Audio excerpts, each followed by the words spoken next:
Hello my dear students, myself Sanjay Sarvaiya and welcome to Sarvaiya Sir's class. Today we will learn about chapter number 2 of part 2 accounting for debentures. इस chapter में total 14 type के question है।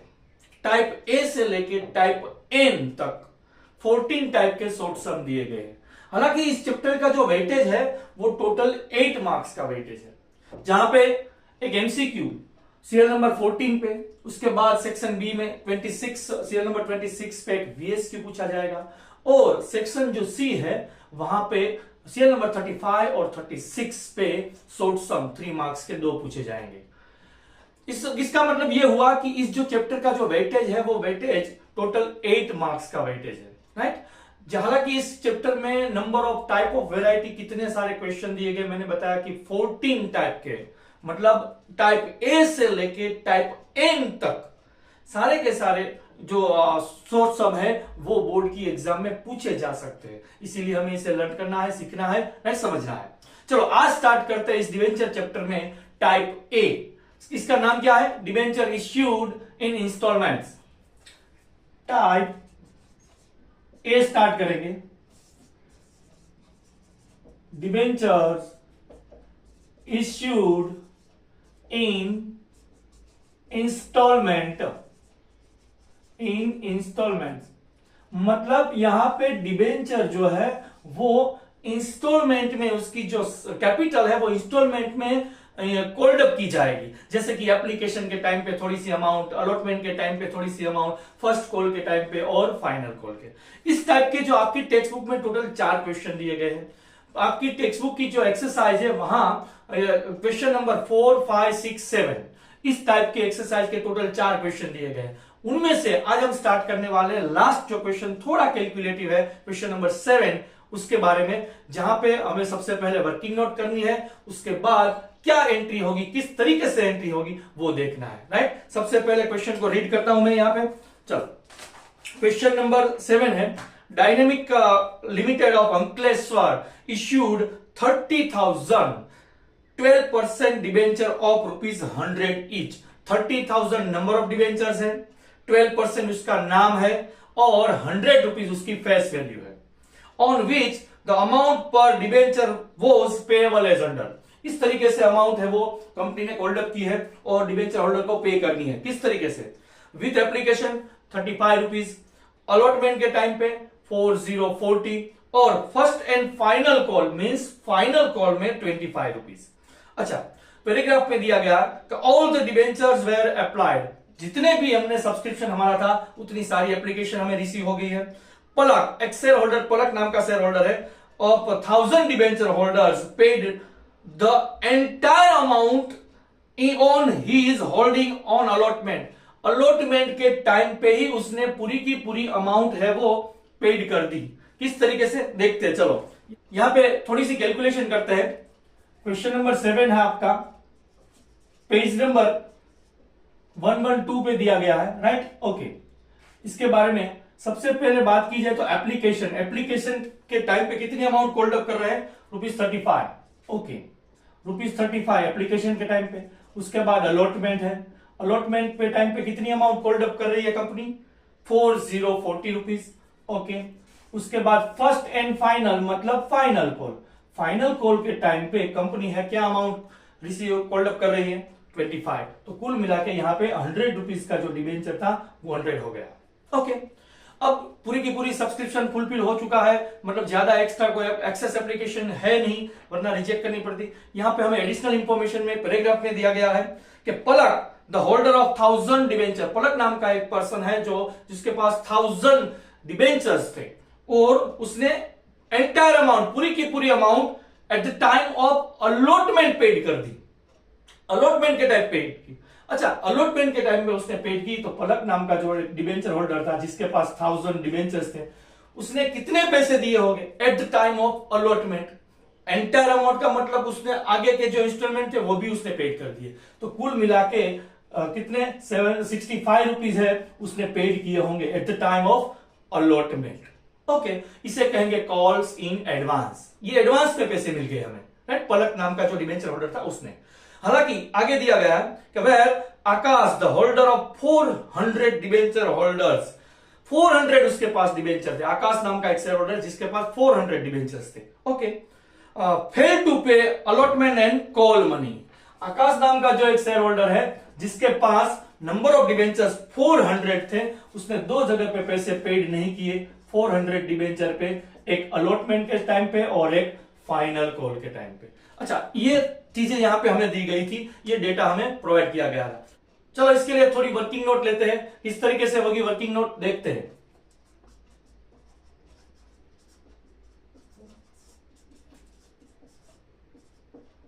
Working note होगी थोड़ी सी। सबसे पहला stage होता है एप्लीकेशन।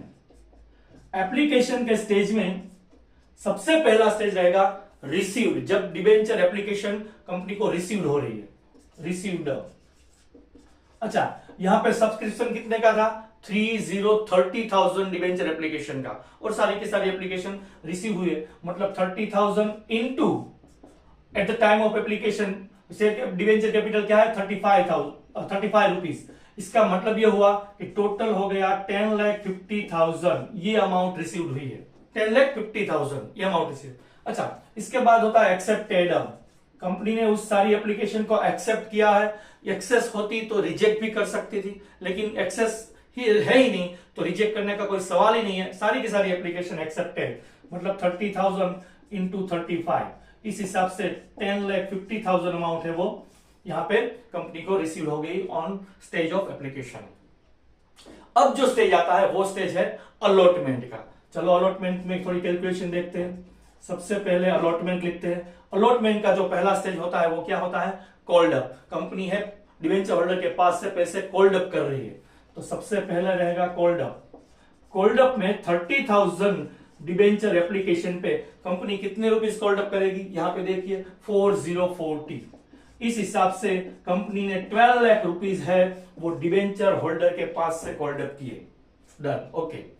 अब यहां पे कंपनी मन ही मन बोल रही है, क्या बोल रही है? कंपनी ये सोच रही है कि मैंने 30,000 डिबेंचर एप्लीकेशन पे 40 rupees per debenture called up किए, तो इसका मतलब मुझे 12 लाख रुपीज रिसीव होने चाहिए, ऐसा सोच रही है। लेकिन क्या होता है कि पलक नाम का जो एक डिबेंचर होल्डर है वो यहां पे एडवांस में पैसे दे रहा है, फाइनल अकाउंट के भी पैसे दे रहा है, तो वो यहां पे प्लस किया जाएगा। आपने शेयर कैपिटल चैप्टर में देखा था कि जब भी कोई शेयर होल्डर एडवांस पैसे दे रहा है तो ऑलवेज रिसीव्ड वाली एंट्री में वो प्लस होता है, उसके बाद वाले रिसीव के जितने भी स्टेज होते हैं सभी में से माइनस होगा। मतलब मान लीजिए कि कोई एप्लीकेशन के टाइम पे एडवांस पैसे दे रहा था, तो एप्लीकेशन की जो सबसे पहली एंट्री रहती है रिसीव्ड, उसमें आप प्लस करेंगे, उसके बाद जितनी भी बार रिसीव्ड होगा वहां से कॉल इन एडवांस माइनस होगा। जबकि कॉल इन एरियस की जो बात की जाए तो कॉल इन एरियस भी बैंक वाली एंट्री में, मतलब रिसीव वाली एंट्री में ही रहता है, लेकिन वो हर बार माइनस रहता है। दोनों के बीच का डिफरेंस आपको पता होना चाहिए। कॉल इन एडवांस जो भी स्टेज से आपको पैसे मिलते हैं उस स्टेज में वो प्लस होगा, बाकी के सारे स्टेज में वो माइनस रहेगा। जबकि कॉल इन एरियस है वो हर एक स्टेज में माइनस ही होगा, वो रिसीव्ड वाली अमाउंट में से ही बैंक वाली एंट्री में ही माइनस दिखाई जाएगा। राइट, चलो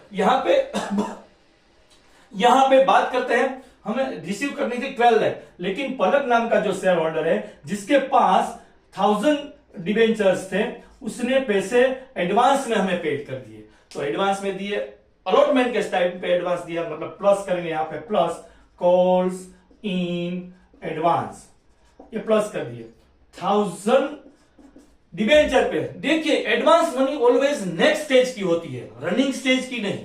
नेक्स्ट स्टेज के पैसे उसको एडवांस मिले होंगे 25 कंपनी को, तो यहां 25,000 है वो एडवांस मिल गए। इसका मतलब ये हुआ कि चलो कंपनी ने सोचा कि 12,25,000 मिल जाएंगे। लेकिन क्या होता है, एक आकाश नाम का जो शेयर होल्डर होता है वो अलॉटमेंट के स्टेज पे पेमेंट नहीं कर रहा। अलॉटमेंट के स्टेज पे उसने मना कर दिया कि मेरे पास पैसे नहीं है। कोई बात नहीं, चलो ये आकाश नाम का शेयर होल्डर है जिसके पास 400 डिबेंचर्स थे, वो पैसे नहीं दे रहा। इसका मतलब ये हुआ कॉल्स इन एरियस, तो calls in areas always minus होता है, कॉल्स इन एरियस। चलो हम माइनस करेंगे 400 जो डिबेंचर्स है उस पे आकाश ने कितने रुपए यहां पे पेड नहीं किए? 40 रुपीज हो डिबेंचर जो 40 रुपीज के वो नहीं पेड किए, मतलब 16,000 रुपीज अमाउंट कंपनी को रिसीव्ड नहीं हुई। तो एक्चुअल में अब कितनी अमाउंट रिसीव होगी, यहां पे 12,09,000। ये डबल लाइन की है, कोई डिजाइन नहीं है, ये बैंक है, बैंक से अमाउंट लिखी जाएगी। 12,09,000 कोई डिजाइन नहीं है, डबल लाइन का मतलब होता है बैंक से लिखी जाएगी वो अमाउंट, बैंक में ये अमाउंट रहेगी। ओके, चलो अब बात करते हैं लास्ट स्टेज। लास्ट स्टेज कौन सा है, लास्ट स्टेज है फाइनल कॉल। तो फाइनल कॉल की कैलकुलेशन देखते हैं। फाइनल कॉल, फाइनल कॉल में सबसे पहला स्टेज रहेगा कॉल्ड अप का। कंपनी है वो पैसे मांगेगी डिबेंचर होल्डर के पास से, कॉल्ड अप। अच्छा, कितने डिबेंचर एप्लीकेशन पे अमाउंट कॉल्ड अप कर रही है, 30,000 का सब्सक्रिप्शन था, 30,000 पे अमाउंट कॉल्ड अप कर रही है। कितनी अमाउंट कॉल्ड अप होगी, यहां पे देखिए 25। तो कंपनी ने सोचा कि 7,50,000 अमाउंट है वो पब्लिक के पास से, डिबेंचर होल्डर के पास से आने वाली है। अच्छा, कंपनी अपने मनोमन ऐसे बोल रही है मन में ही कि क्या बोल रही है, 30,000 डिबेंचर्स एप्लीकेशन पे 25 रुपीज मैंने कॉल्ड अप किए, इसका मतलब ये हुआ कि मुझे 7,50,000 अमाउंट रिसीव होगी, लेकिन नहीं होगी। क्यों नहीं होगी, कि जब भी आप डिबेंचर होल्डर के पास से 25 रुपीज लेने जाएंगे, तब पलक नाम का जो डिबेंचर होल्डर है वो मना कर देगा कि मैं नहीं दूंगा। क्यों भाई नहीं देगा, क्योंकि उसने तो पहले ही दे दिए, इसलिए उसके पैसे माइनस होंगे। और साथ ही में आकाश तो पहले से ही मना कर चुका है, आकाश नाम का डिबेंचर होल्डर पहले से ही कह रहा है कि मेरे पास पैसे नहीं है, उसने भी फाइनल कॉल में, तो दोनों यहां पे अब माइनस होंगे। देखिए, कॉल इन एडवांस जब हमें अमाउंट रिसीव होती है, जो स्टेज पे रिसीव होती है उस स्टेज में रिसीव में प्लस होगा, उसके बाद calls in advance minus minus minus minus ही होगा। जबकि कॉल इन एरिया से जब भी हमें पैसे नहीं मिलते उस टाइम ऑलवेज माइनस ही होता है। चलो वन बाय वन यहां माइनस करेंगे। सबसे पहले हमें 1000 से जो है उस पे हमें माइनस करना है arrears, minus calls in advance. ये एडवांस था जो ऑलरेडी हमें पहले मिल चुकी है अमाउंट, वो अब नहीं रिसीव होगी। 1000 पे हमें 25 रुपीज रिसीव नहीं होंगे, इसका मतलब ये हुआ कि 25,000 अमाउंट रिसीव नहीं होगी। कंपनी ने सोचा कि कोई बात नहीं, चलो 7,25,000 तो मिल जाएंगे। ओके, तब जाके क्या पता चलता है कि एक आकाश नाम का शेयर होल्डर है जो आगे से चला रहा है 400 डिबेंचर्स एप्लीकेशन पे हमें पैसे नहीं दे रहा, तो उसकी भी अमाउंट है वो माइनस की जाएगी कॉल इन एरियस की। 400 डिबेंचर एप्लीकेशन 25 रुपीज नहीं रिसीव हुए, इसका मतलब 10,000 अमाउंट रिसीव नहीं हुई। तो एक्चुअल में यह डबल लाइन है वो 7,15,000, कोई डिजाइन नहीं है डबल लाइन है वो बैंक है। इसका मतलब यह हुआ कि कंपनी को फाइनल कॉल के टाइम पे 7,15,000 अमाउंट रिसीव हुई, राइट। चलो अब देखते हैं इसकी जनरल एंट्री किस तरीके से होगी। चलो अब जनरल एंट्री पास करते हैं। सबसे पहली एंट्री रहेगी क्या, ये जो अमाउंट आपको रिसीव हुई है, राइट। पहली एंट्री में जब अमाउंट रिसीव होती है, आप सभी को पता है बैंक अकाउंट ही डेबिट होगा। Bank account debited to debenture application account credited, bank account debited to debenture application account credited. Amount क्या रहेगी, 10,50,000। Okay done. चलो ये एंट्री हो गई पहली। उसके बाद सेकेंड, जब डिबेंचर एप्लीकेशन को एक्सेप्ट किया जाता है, राइट। डिबेंचर एप्लीकेशन एक्सेप्टेड और रिजेक्टेड की सेकेंड एंट्री रहती है। अब सभी को पता है कि डिबेंचर जो एप्लीकेशन अकाउंट क्रेडिट था वही आपको डेबिट करना है। यहां डिबेंचर के परसेंटेज 12% दिए थे, राइट। तो सेकेंड एंट्री क्या रहेगी, debenture application account debited, debenture application account debited to 12% debenture account credited. Amount क्या रहेगी, 10,50,000। ये सेकेंड एंट्री। ओके, इसके बाद थर्ड वन, जो एंट्री है वो है अलॉटमेंट कॉल्ड अप की। ये अलॉटमेंट की अमाउंट जब आप कॉल्ड अप करते हैं तो आप सबको पता है कि जो भी चीज कॉल्ड अप होती है वो डेबिट और share capital, debenture capital, credit. तो यहाँ पे कौन सी चीज आप कॉल्ड अप कर रहे हैं, अलॉटमेंट। इसका मतलब डिबेंचर अलॉटमेंट अकाउंट डेबिट होगा, debenture allotment account debited to percentage मतलब 12% डिबेंचर अकाउंट क्रेडिटेड होगा। अमाउंट क्या रहेगी कॉल्ड अप की, देख लीजिए 12 lakh rupees. Okay, 12 lakh rupees. इसके बाद journal entry number 4, journal entry number 4 ये पूरी की पूरी जनरल एंट्री नंबर 4 है, राइट, जब आपको अलॉटमेंट की अमाउंट रिसीव्ड हो रही है। अच्छा, तो एक्चुअल में रिसीव कितने हुए, देखिए यहाँ पे डबल लाइन की है, ये अमाउंट रिसीव्ड है, राइट, वो लिखी जाएगी बैंक से, bank account debited 12,09,000 right, debit में। अच्छा यहां पे आपको सिंपल सा रूल ये याद रखना है कि जब भी कोई माइनस होता है तो वो अकाउंट ऑलवेज बेटा डेबिट रहता है, और जब प्लस होता है तो वो अकाउंट ऑलवेज क्रेडिट। देखिए यहां पे कॉल्स इन एरियस माइनस में है, इसका मतलब ये डेबिट रहेगा, राइट, जबकि ये कॉल्स इन एडवांस है वो प्लस में, इसका मतलब ये जनरल एंट्री में क्रेडिट रहेगा। चलो डेबिट लिखते हैं, calls in advance, calls in arrears, sorry arrears है वो डेबिट रहेगा, डेबिट। कौन सी अमाउंट एरियस की है, 16,000, वेरी गुड। चलो 2, अब ये क्रेडिट में प्लस पॉजिटिव है, प्लस है तो क्रेडिट में 2 कॉल्स इन एडवांस, जो पॉजिटिव प्लस में है इसीलिए उसको हम क्रेडिट करेंगे। वो अमाउंट क्या है देख लीजिए, 25,000, ओके। और क्रेडिट में क्या रहेगा, जो आपने थोड़ी देर पहले डेबिट किया था वो क्या, अलॉटमेंट, ये अलॉटमेंट अकाउंट डेबिट किया था, same to same debenture allotment account credit होगा। और कितनी कितनी अमाउंट, सेम अमाउंट 12 लाख थी, तो यहां पे आप चेक कर सकते हैं 12 लाख ही आएगा। ये एंट्री जनरल एंट्री नंबर हो गई 4। अब बात करते हैं जनरल एंट्री नंबर 5, जो आप फाइनल कॉल के, फर्स्ट एंड फाइनल कॉल था उसकी अमाउंट को कोल्ड अप कर रहे हैं, वो ये 5th नंबर की जो एंट्री है। चलो जो भी कोल्ड अप करते हैं वो डेबिट और equity share capital, debenture capital, credit. तो यहाँ पे क्या, कौन सी चीज आप कोल्ड अप कर रहे हैं, फाइनल कॉल। तो फाइनल कॉल तो ये रहेगी entry, debenture final call account debited to percentage debenture account credited. कितने परसेंटेज वाले डिबेंचर है, 12%, 12% डिबेंचर अकाउंट क्रेडिटेड। कौन सी अमाउंट आपने डिबेंचर होल्डर के पास से कोल्ड अप की, 7,50,000, 7,50,000, ओके, 7,50,000 ये आपने कोल्ड अप की। अब लास्ट एंट्री है general entry number 6। General entry number 6 का मतलब कि जो फाइनल कॉल की अमाउंट है वो कंपनी को रिसीव्ड हो रही है उस टाइम की एंट्री। तो जब भी रिसीव होता है तो बैंक ही डेबिट होता है, और जिसकी अमाउंट रिसीव होती है वो अकाउंट क्रेडिट होता है। यहाँ पे बैंक अकाउंट डेबिट का कौन सी अमाउंट लिखी जाएगी, देखिए डबल लाइन की यहाँ पे, bank account debited, bank account debited 7,15,000, 7,15,000 bank account debited. अच्छा यहाँ पे देखिए दोनों माइनस में है, कॉल इन एडवांस भी माइनस है और कॉल इन एरियस भी माइनस में है। इसका मतलब ये दोनों एंट्री में, ये दोनों है जो एंट्री में डेबिट लिखे जाएंगे। लिखते हैं, चलो सबसे पहले कॉल इन एडवांस है, कॉल्स इन एडवांस, उसकी अमाउंट क्या है, 25,000, ओके डन।